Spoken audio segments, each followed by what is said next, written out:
Exclusive zone আছে, ওখানে কি ভারত ব্যবসা করে? ও ফকিরের জাতি, ও ব্যবসা করে এখানে? ও এখানে গোয়েন্দা সংস্থা তৈরি করেছে, ও এখানে ওর নেভাল বেস তৈরি করছে, সে এখানে বাংলাদেশকে আলাদা করবার জন্য কাজ করছে। আওয়ামী লীগ করে দিয়ে গেছে।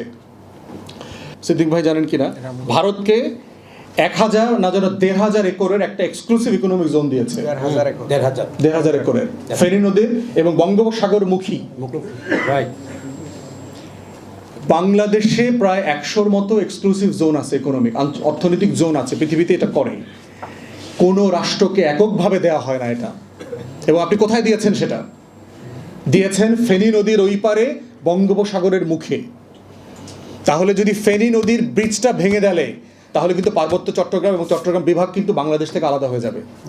রাইট। এবং সেটা নিয়ে আজকে ভারতের প্রোপাগান্ডা মেশিনগুলো কথা বলছে। কলকাতা নিয়ে যাওয়ার গল্প বলছে না, দেখছেন না? যে কলকাতা নিয়ে যাবে। কেন বলছে তারা?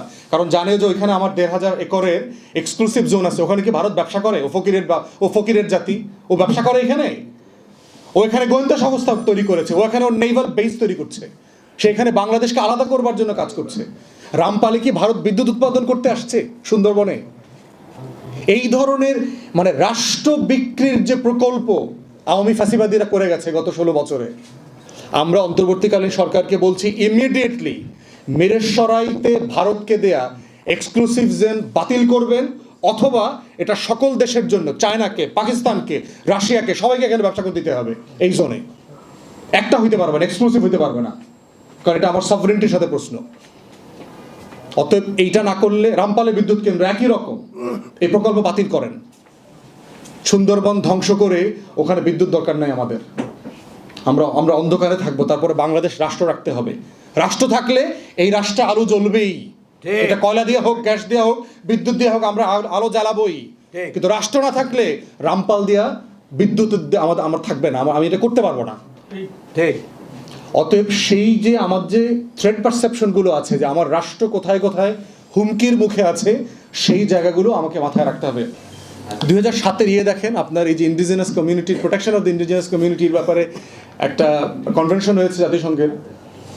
4টা দেশ সাইন করে নাই, অপোজ করেছে জাতিসংঘের সভায়। কারা কারা জানেন? যে আদিবাসীদেরকে স্বীকার করে নেয়া জাতিসংঘের যে কনভেনশন, 4টা দেশ এটা অপোজ করেছে। তার ভিতরে আমেরিকা 1 নম্বর, ইংল্যান্ড, কানাডা, অস্ট্রেলিয়া, নিউজিল্যান্ড। যারা আমাদেরকে এসে বলে যে পার্বত্য চট্টগ্রামের লোকদেরকে আদিবাসী হিসেবে স্বীকৃতি দিতে হবে, তাহলে ওরা কেন স্বীকার করতেছে না? কারণ ওরা জানে ওর রাষ্ট্রটা হলো চুরি করা রাষ্ট্র, ওর রাষ্ট্রটা হলো দখল করা রাষ্ট্র, ওর রাষ্ট্রটা হলো ইউরোপ থেকে গিয়ে বিভিন্ন দেশ থেকে কোটি কোটি আদিবাসী জনগোষ্ঠীকে হত্যা করে সে দেশ দখল করেছে, দেশ বানিয়েছে। এই জন্য সেটা সাইন করে নাই, এখনো করে নাই এটা। তাহলে তারা আমার দেশে এসে এখানকার আদিবাসী জনগোষ্ঠীকে, এখানকার ভূমিপুত্রকে বলছে যে তোমরা ওদেরকে আদিবাসী হিসাবে স্বীকৃতি দাও। ভূমিপুত্ররা সেটেলার বলতেছে।